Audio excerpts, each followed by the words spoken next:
just man. He is committed to the fair implementation of law in his country. His lands stretch from the Pyrenees in the south all the way up to the borders of Scotland in the north. Because of this, he himself wants to oversee justice, but he cannot travel up and down the country himself. It's just too impractical. So, he appoints good standing men, like my Lord Richard of Gloucester there, to preside as royal justices over Shire courts, like the one you're about to see today. They would travel around the shires every 3 or 4 months or so in order to hear local cases of law. Today, we're going to hear a few of those cases. Assisting me is our Lord Bishop, who will make sure that any judgment by Lord Richard is also in keeping with the law of the church as well as the law of the king. Thank you.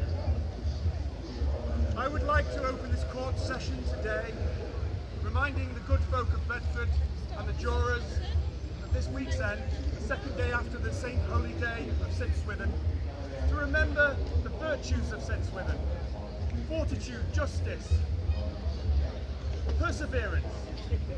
May I remind you all, when making the decisions today, of the good people of Bedford, bear this in mind. In nomine Patris, et Filii, et Spiritus Sancto. Amen. Very well, thank you, Harold. Thank you, Your Grace. Here we are. This ridiculous heat. The summer of the 12th year of the reign of our King. According to the King's Justice, myself, old Richard of Gloucester, presided appointee Justice of the King, Henry II of that name, accompanied by His Grace Thomas Burney, Bishop of Ely.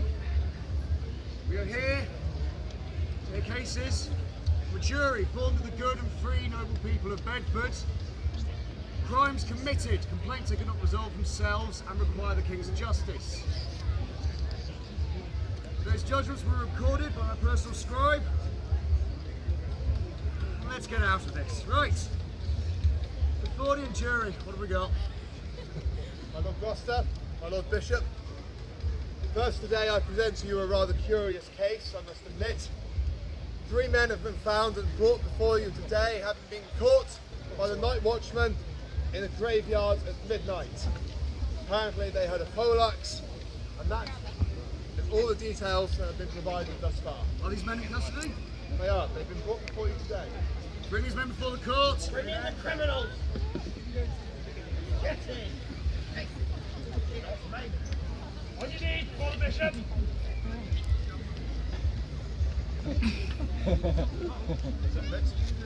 Is the arresting officer present? Aye, my lord. The name for the court? Stephen of Bedford.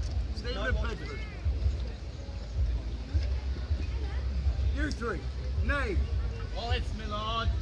Wallace of? Oh, Bedford, my lord. Lucian of Bedford.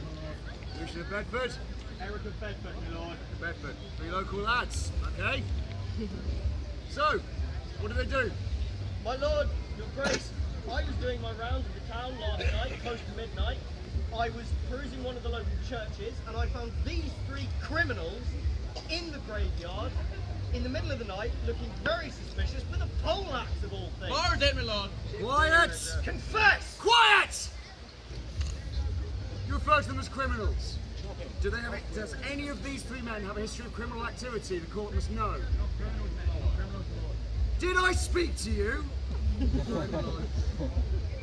What crimes have they committed before this nocturnal indiscretion? None to my knowledge. So they're not criminals yet, are they?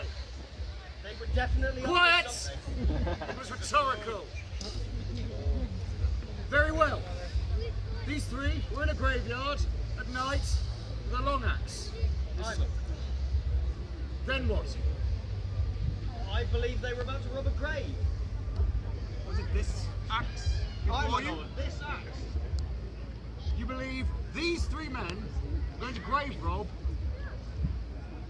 a casket buried under soil with an axe? It's a fool. My lord, why else would they have it? How would we know? Oh wait, Your Grace. How many graves did they dig up and desecrate? The earth wasn't disturbed on any graves when I got there, my lord, but I stopped them before they could commit the crime. Let me make this clear so we are all on the same level. You were doing your rounds Aye. and found 3 local men Aye. standing in a local graveyard Aye. with no acts of desecration or crime committed. Yet. This local graveyard is public space, yes, Your Grace? That is correct. These men were standing in a public space with a tool of their trade, doing nothing, minding their own business, and you were brought before the court. Is this correct? Aye, my lord. But Let's try one last thing to save your dignity. Have you committed a crime? no, my lord. Have you committed a crime? No, my lord. Have you committed a crime? No, my lord. So, you have found 3 men who admittedly, a bit dodgy looking. Quiet. One more word. I'm taking that axe. I'm doing things with it, and you. You didn't hear that, Grace? Yes. I didn't hear that one. What crime has been committed? None. You have arrested and manhandled 3 free men for looking shifty in a public place. As dodgy as it may seem, in order to try them, in order to punish them, I need a crime.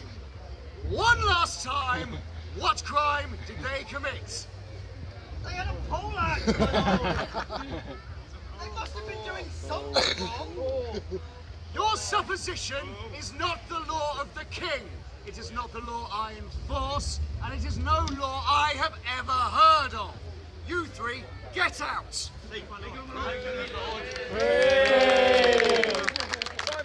Oh, you! Watch them! I'm not done with you. You ought to be banned from your duties and all benefits that come with it. You ought to forfeit all pay for last month's service to the court for your idiocy. And until such times you prove you can be trusted, I suggest you go on gong farming duty around the castle. Get out! Justice! Perhaps we'll get a real case today. My good jury of Bedford, is there perhaps a crime which I can deal with today? Recently, there's been violent altercation, in which a very popular man of good standing, Eustace, the huntsman, has been very grievously injured. A man called Eustace the Huntsman